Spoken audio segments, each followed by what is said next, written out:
Bonjour Kala, bonjour à tous les Mahorais qui nous écoutent ce matin. Merci d'être avec nous ce matin. Alors, il y a un an, jour pour jour, presque, j'ai envie de dire, je vous recevais dans cette émission et vous nous parliez de la situation de ces demandeurs d'asile qui dorment dehors à Massimoni devant les locaux de Solidarité Mayotte. Aujourd'hui, la situation ne s'est pas améliorée et vous pointez du doigt ce que vous appelez un camp de migrants ou un village de migrants aux abords du stade de Cavani. Bien sûr, c'est triste de faire le constat ce matin que toutes les alertes que nous avons faites, parce que ce ne sont pas les courriers qu'on manquait à l'encontre du préfet, ce ne sont pas les courriers qu'on manquait à l'encontre du maire de Mamoudzou, ce ne sont pas les avertissements qui ont manqué à l'encontre du président du département de Mayotte, qui a la compétence, bien sûr, du social. Mais personne n'a bougé le petit doigt et aujourd'hui, on vit la situation telle qu'elle est. Et ce qui se passait à Massimoni, parce que c'était dans un quartier un peu reculé, dans une ruelle en tout cas cachée de la vue de tous. Aujourd'hui, ça a débordé jusqu'à occuper presque la moitié de Cavani Stade aujourd'hui. On a essayé de dénombrer, on pense qu'il y a à peu près 300-400 personnes qui sont dessus, mais tous les jours ça augmente et nous ne voyons pas le bout du tunnel.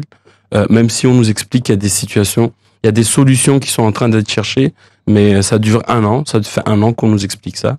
Et concrètement, je ne sais pas où est-ce qu'on va avec vous êtes travailleur social, vous savez qu'en fait, il n'y a pas vraiment de solution aujourd'hui parce qu'il n'y a pas d'hébergement tout bonnement pour ces personnes. Alors, j'ai envie de croire que la solution, ce n'est pas l'hébergement. La solution, elle est à toutes les échelles. Je pense que les services de l'État ont un rôle à jouer sur le contrôle de nos frontières. Je pense que les dispositifs, en tout cas d'accueil ici, notamment l'OFPRA qui a ouvert une antenne au niveau local, a un rôle à jouer à partir du moment où certaines personnes ont été déboutées de leur droit d'asile. Les services de l'État doivent s'organiser pour faire en sorte que tous ceux qui ne sont pas autorisés à rester sur le territoire ou à être en mobilité sur le territoire national par rapport au droit d'asile, de repartir sur leur territoire d'origine. Et quand on ne sait pas d'où ils viennent, parce que c'est très courant aussi, les personnes en demande d'asile, certains, quand ils savent très bien qu'ils ne pourront pas être expulsés, ne donnent pas forcément leur pays d'origine. Difficile de renvoyer quelqu'un dans ces conditions. J'ai envie de croire que les services de l'État, en tout cas ceux qui s'occupent de la coopération ou notamment de la politique étrangère de la France, soient en capacité de nous trouver des solutions. Moi, je suis très engagé aux côtés du gouvernement, même si je peux parler au passé, j'étais très engagé du côté du gouvernement et je me désolidarise de plus en plus parce que j'ai l'impression que les priorités, en tout cas des services de l'État, ne sont pas ceux des Mahorais et ils ne vivent pas en tout cas les mêmes difficultés que nous sur ce territoire. Vous êtes déçu aujourd'hui du gouvernement d'Elisabeth Borne et d'Emmanuel Macron, plus généralement? Déçu, c'est peut-être pas le bon mot. Je suis de plus en plus sceptique, en tout cas aux solutions qui nous sont proposées. On vit une accumulation de crises sur le territoire et les solutions qui sont proposées ne sont pas à la hauteur.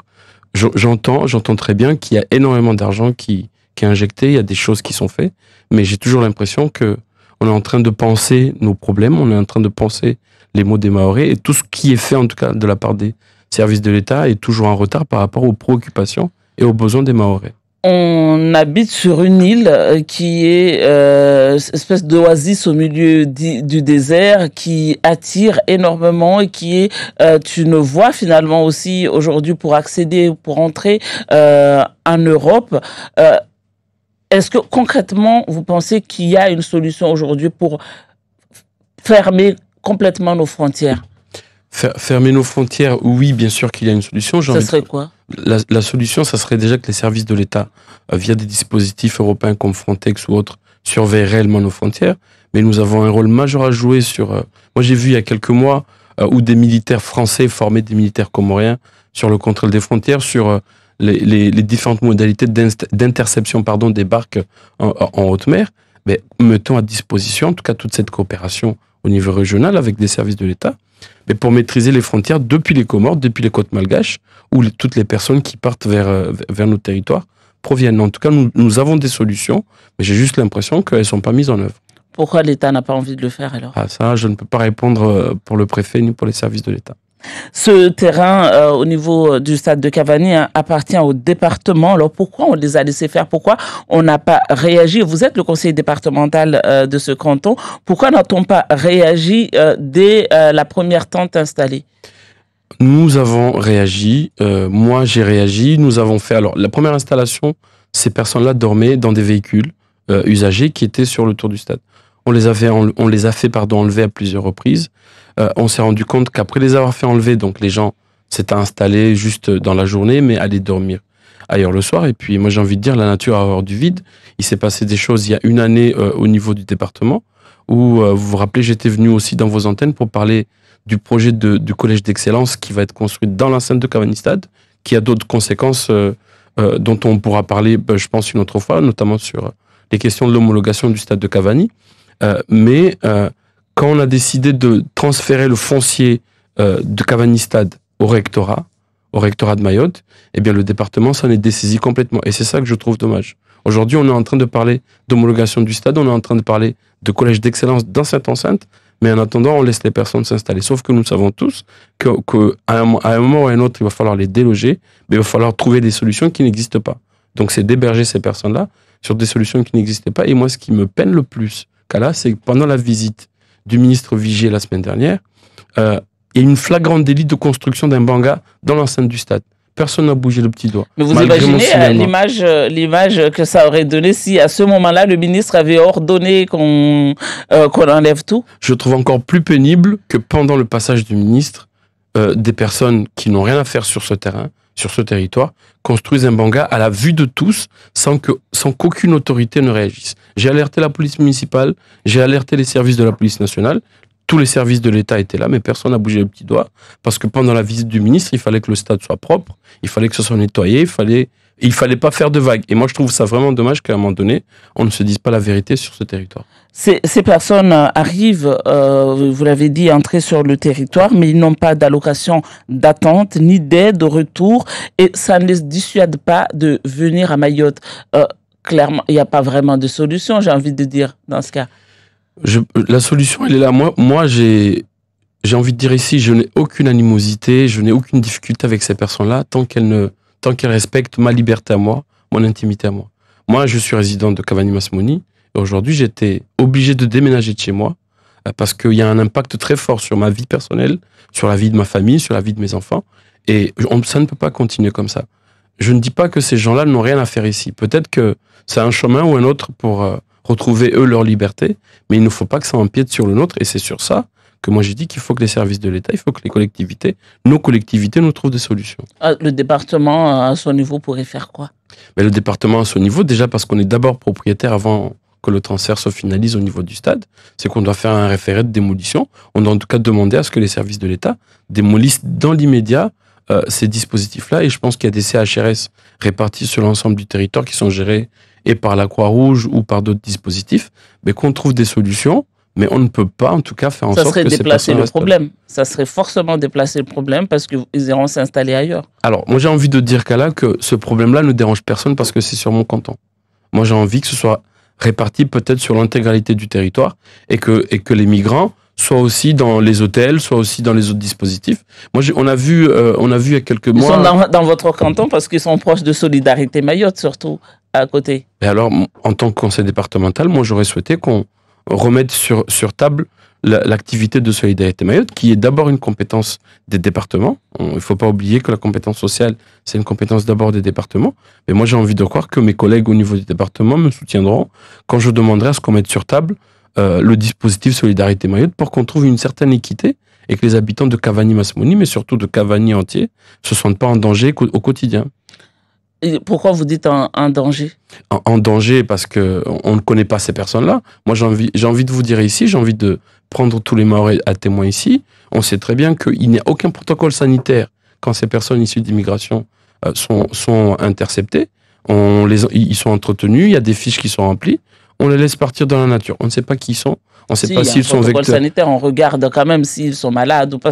Oui, vous le savez. Oui, mais à partir du moment où on regarde s'ils sont malades dans un instant T, on ne sait pas ce qui se passe après. On a une recrudescence, j'ai envie de vous dire, moi, pour avoir échangé avec Nalkem Sada il y a quelques temps, on a une recrudescence des IST sur le territoire. J'ai pas envie de dire que ces personnes-là sont le principal vecteur, mais j'ai envie de croire que ça en fait partie aussi. Et il y a beaucoup de difficultés que moi, j'ai pas envie que les habitants de mon canton, que de mon territoire, les vivent uniquement. Moi, j'ai envie de croire que nous sommes assez matures politiquement, au niveau des collectivités, au niveau des services de l'État, pour trouver des solutions et ne pas laisser la population de Cavani s'enlisait dans cette difficulté. C'est ça, Zoria, oui. Non, juste dans ce sens-là, il y a un risque sanitaire, un réel risque sanitaire dans ce camp-là. Mais qu'est-ce que vous faites? Est-ce que vous avez alerté? Parce que vous avez parlé du fait qu'on ne sait pas ce qu'ils ont quand ils arrivent ici, mais au sein même de ce camp, des maladies peuvent se propager également. Et s'approvisionne avec l'eau de la rivière. Qu'est-ce que vous faites par rapport à ça? Est-ce que vous avez pour celui de Cavanistad, je n'ai pas fait d'action en particulier, mais pour celui de Massimoni, parce que j'ai envie de vous dire, à Massimoni, il y a 2 fois plus de personnes qui dorment dans la rue que là-bas. Il y a autant de personnes, il y a à peu près 300 personnes qui dorment dans la rue, il n'y a pas de sanitaire. Donc toutes ces personnes-là font leurs besoins dans les poubelles du quartier, où ils profitent que les gens ne sont pas là pour rentrer dans leur cours. Moi, c'est ce qui m'est arrivé. Je suis parti en vacances 1 semaine, les gens ont fait leurs besoins dans ma propriété, chez moi, pendant 1 semaine, et c'était une catastrophe. Donc ça, c'est le premier risque. Il y a aussi des enfants en bas âge qui dorment là. Il y a aussi des risques d'agression. Il y a effectivement beaucoup de risques sanitaires. Pour Massimoni, ça a été alerté. On a demandé au moins à ce que des poubelles, des toilettes mobiles soient installées. Jusqu'aujourd'hui, rien n'a été fait. Aujourd'hui, on sait que le risque sanitaire est présent, mais personne ne veut s'en occuper. Pourquoi vous ne mobilisez pas, vous, les habitants de ce quartier, pour soit mener des actions de nettoyage en collaboration C'est fait régulièrement. C'est fait régulièrement. J'étais pas là, mais la semaine dernière, il y a un collectif d'habitants de Cavani qui nettoie au quotidien, qui a nettoyé Cavanistad, qui nettoie Massimoni. Ça s'est même passé dans vos antennes ici. C'est fait de manière très régulière parce que nous ne pouvons pas vivre dans cet espace-là. Et j'ai envie de vous dire, la semaine dernière, le conducteur du camion Ben qui a fait le ramassage des poubelles m'appelle, moi, parce que je suis riverain, parce que je suis élu du secteur, pour me dire qu'il ne ramassera pas le secteur parce que à partir de 16h, 17h, les gens, ils mettent les matas sur la route. Le camion ne passe pas, ils sont obligés de mobiliser les services. Ils sont obligés de mobiliser les services de la police. Et quand les gens ne sont pas disponibles, ils ne vont pas ramasser les poubelles. Là aussi, c'est un autre risque. La loi immigration est en discussion actuellement au Sénat. Vous, en tant qu'élu de Mayotte, vous attendez quoi de cette loi? La loi immigration, en fait, en réalité, elle ne prend pas vraiment en compte la particularité de ces personnes, des migrants en tout cas, qui sont là. Moi, j'ai vu les avancées qui ont été validées hier au Sénat, notamment sur la question de la maîtrise de la langue française, sur les quotas par rapport aux métiers en tension.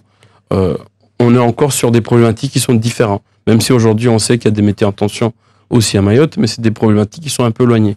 J'ai envie de croire que les amendements que proposera le sénateur Tani dans les jours qui viennent seront bien entendu validés par le Sénat pour passer à un échelon supérieur. Quels sont ces amendements-là, autres que la fin de séjours territorialisés? Déjà, la fin du séjour territorialisé, pour moi, c'est la priorité. Je pense qu'à un moment donné, il faut que nos collègues métropolitains acceptent cette solidarité nationale, ou surtout acceptent qu'on ne peut pas faire de Mayotte une prison à ciel ouvert pour les personnes issues de l'immigration en situation régulière. Les sénateurs ont voté la suppression de l'aide médicale d'État pour les étrangers. Alors ici, à Mayotte, il n'y en a pas. C'est surtout le centre hospitalier qui assure le soin des étrangers et des étrangers en situation irrégulière. Et ça plombe les finances de l'hôpital. Pour vous, aujourd'hui, si déjà au niveau national, on le supprime, donc ça n'arrivera pas à Mayotte, mais comment y remédier pour faire en sorte que les finances de l'hôpital ne soient pas impactées? Alors, il faudrait déjà qu'à un moment donné, les services de l'État et nous, les collectivités, soyons d'accord sur notre population en réalité. On nous a expliqué il y a quelques semaines, quand on nous a dit qu'on était finalement 300 000 habitants, et 2 semaines après, 310 000 habitants, on nous a expliqué que 49% des gens sur notre territoire sont issus d'immigration, donc sont étrangers. On sait très bien que ces personnes-là se soignent. Les services de l'État persistent en nous disant que ce ne sont pas eux qui plombent le budget santé du territoire. Moi, j'ai envie de vous dire ici que la demande, en tout cas des Mahorais, ça serait que l'État donne un peu plus de moyens, et pour les Mahorais dans un premier temps, mais qu'on accepte qu'on est dans un hôpital régional. Moi, c'est ce que je dis tous les jours aux gens. On n'est pas sur un hôpital territorial, on est dans un hôpital régional. Sauf qu'il y a déjà un hôpital régional au niveau de la Réunion. Oui, mais nous, on est sur un hôpital régional à vocation, je sais pas quoi, à vocation régionale avec les Comores, à vocation coopérative. D'où les évasans vers la Réunion. Et aujourd'hui, clairement, la Réunion ne laissera pas ce statut d'hôpital régional. Ouais, même si la Réunion ne laissera pas, mais nous, il faut qu'on se batte. Je pense qu'on est capable de se battre pour avoir notre propre statut et faire en sorte d'avoir des dotations spécifiques par rapport au fait qu'on soigne des Comoréens, des gens qui viennent des côtes est africains, des Malgaches et toutes d'autres populations. Donc, il faut travailler dans ce sens pour faire reconnaître ce dispositif-là. Et j'ai envie de croire que mes collègues qui sont dans la santé et le social du département seront capables de défendre notre position. Dernière question, Eliasser Amanroufou. Vous avez été vice-président de la CADEMA. Vous ne l'êtes plus aujourd'hui. Vous ne siégez plus aux eaux de Mayotte. Avec le recul, est-ce que vous vous remettez en question et est-ce que vous vous interrogez sur vos dissensions avec Rachadi Saïdou, le président de la CADEMA? Alors Kala, si c'était à refaire, je referais la même chose. Moi, j'ai envie de sortir de ce mandat intercommunal comme j'en suis rentré propre. C'est qu'il y a des choses qui se sont passées. J'ai dénoncé certaines choses et tous les collègues, en tout cas la majorité des collègues, parce que on est 42 élus.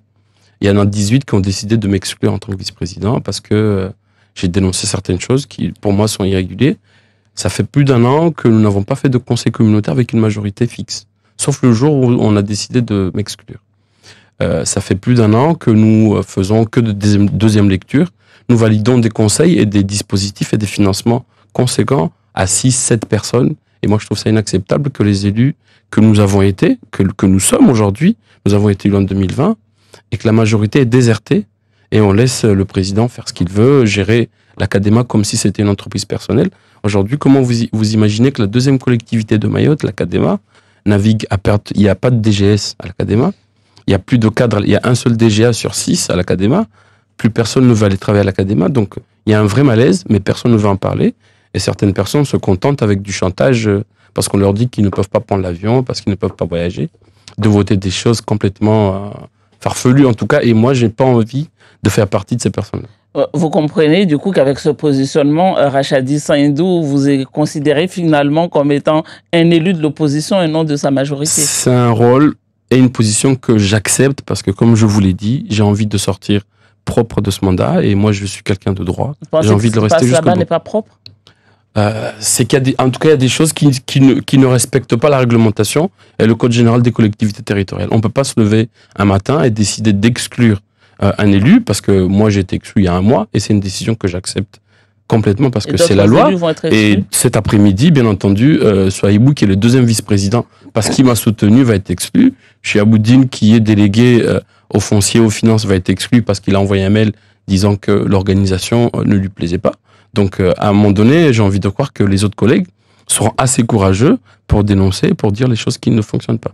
Merci beaucoup, Eliasser Amanroufou, d'avoir été notre invité. Merci, Kala, et merci à toutes les personnes qui m'ont écouté.